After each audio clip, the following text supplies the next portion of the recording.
പത്തനംതിട്ടയിൽ യുവാവിന് നേരെ ഡിവൈഎഫ്ഐ നേതാവിന്റെ ഗുണ്ടായിസം.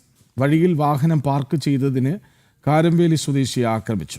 കാറിന്റെ ചില്ല് അടിച്ചു തകർക്കുകയും യുവാവിന്റെ വീടിന് നേരെ ആക്രമണം അഴിച്ചുവിടുകയും ചെയ്തു. ഡിവൈഎഫ്ഐ നേതാവ് ജിഷ്ണു, ഷെബിൻ തോമസ്, ജയേഷ് എന്നിവരാണ് ആക്രമണത്തിന് പിന്നിൽ. ലഹരി കേസുകളിൽ ഉൾപ്പെടെ മുൻപും പ്രതിയായിട്ടുള്ളവരാണ് അക്രമികൾ. വിവരങ്ങളുമായി ഗോകുൽ രമേശ് ഒപ്പം ചേരുന്നു.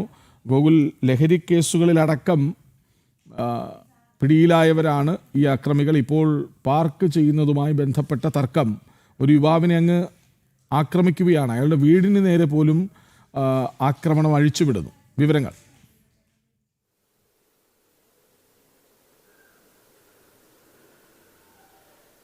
കൃഷ്ണരാജ്, ഈ പത്തനംതിട്ട കാരംവേലിലാണ് സംഭവം. കഴിഞ്ഞ ഞായറാഴ്ച വൈകുന്നേരം ഏകദേശം രാത്രി 9:20 കൂടിയിട്ടാണ് ഈ സംഭവം നടക്കുന്നത്. അതായത് ഈ കാരംവേലി സ്വദേശിയായിട്ടുള്ള യുവാവിൻ്റെ വീടിനോട് ചേർന്ന് തന്നെയാണ് അയാളുടെ വർക്ക്ഷോപ്പ് പ്രവർത്തിക്കുന്നത്. ആ വർക്ക്ഷോപ്പിൽ കൊണ്ടുവന്നിട്ടുള്ള ഒരു വാഹനം ആ വീടിനോട് ചേർന്നുള്ള വഴിയുടെ അരികിലായിട്ട് പാർക്ക് ചെയ്തിരിക്കുകയായിരുന്നു.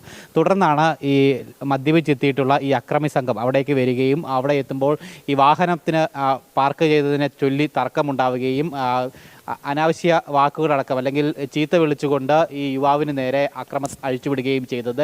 ഡിവൈഎഫ്ഐയുടെ കാരംവേലി യൂണിറ്റ് നേതാവായിട്ടുള്ള ജിഷ്ണുവിൻ്റെ നേതൃത്വത്തിലുള്ള 3-അംഗ സംഘമാണ് ഈ ആക്രമണം നടത്തിയത്. അവർ അവിടെ എത്തി ഈ അസഭ്യം വിളിച്ച് പറയുക മാത്രമല്ല, ആ വഴിയരികിലുണ്ടായിരുന്ന വർക്ക്ഷോപ്പിൽ കൊണ്ടുവന്നിട്ടുള്ള കാറിൻ്റെ ചില്ല് തല്ലി തകർത്തു. ഒപ്പം കമ്പി വടി ഉപയോഗിച്ചുകൊണ്ട് ആ യുവാവിൻ്റെ വീടിന് നേരെയും ആക്രമണം ഉണ്ടായി. യുവാവിൻ്റെ വീടിൻ്റെ ജനൽ ചില്ലകൾ തകർത്തു. ഒപ്പം തടയാൻ ശ്രമിച്ച യുവാവിന് നേരെയും ഈ കമ്പി വടി കൊണ്ട് അടിക്കുകയും അയാളുടെ കൈക്ക് ഗുരുതരമായിട്ട് പരിക്കേൽക്കുന്ന ഒരു സാഹചര്യം ഉണ്ടാവുകയും ചെയ്തു. തുടർന്ന് യുവാവ് ആറന്മുള പോലീസിൽ പരാതി നൽകിയതിൻ്റെ അടിസ്ഥാനത്തിൽ ഇന്നലെ ഇതിൽ 2 പേരെ, ജിഷ്ണുവിനെയും അതോടൊപ്പം തന്നെ ഷെബിൻ എന്ന് പറയുന്ന ആളെയും ആറന്മുള പോലീസ് വിളിച്ചു വരുത്തി അറസ്റ്റ് രേഖപ്പെടുത്തുകയും ചെയ്തിട്ടുണ്ട്. ഇവരുടെ കൂട്ടുകാരൻ ജയേഷ് എന്നയാൾ കൂടി ഇതിൽ പ്രതിയാണ്. 3 പേരെ പ്രതി ചേർത്തുകൊണ്ടാണ് ആറന്മുള പോലീസ് കേസെടുത്തിരിക്കുന്നത്. ഭവനഭേദനം അടക്കം ചുമത്തിക്കൊണ്ടാണ് കേസ് രജിസ്റ്റർ ചെയ്തിരിക്കുന്നത്. 2 പേരെ മാത്രമാണ് അറസ്റ്റ് ചെയ്തിരിക്കുന്നത്. ഡിവൈഎഫ്ഐ നേതാവായിട്ടുള്ള ജിഷ്ണു, അതോടൊപ്പം തന്നെ ഷെബിൻ എന്നിങ്ങനെ പറയുന്ന 2 പേരെ അറസ്റ്റ് ചെയ്തിട്ടുണ്ട്. എന്തായാലും ഇതുമായി ബന്ധപ്പെട്ട തുടർ നടപടികളുമായി ഇന്ന് തന്നെ ഉണ്ടാകുമെന്നാണ് ആറന്മുള പോലീസ് അറിയിച്ചിരിക്കുന്നത്.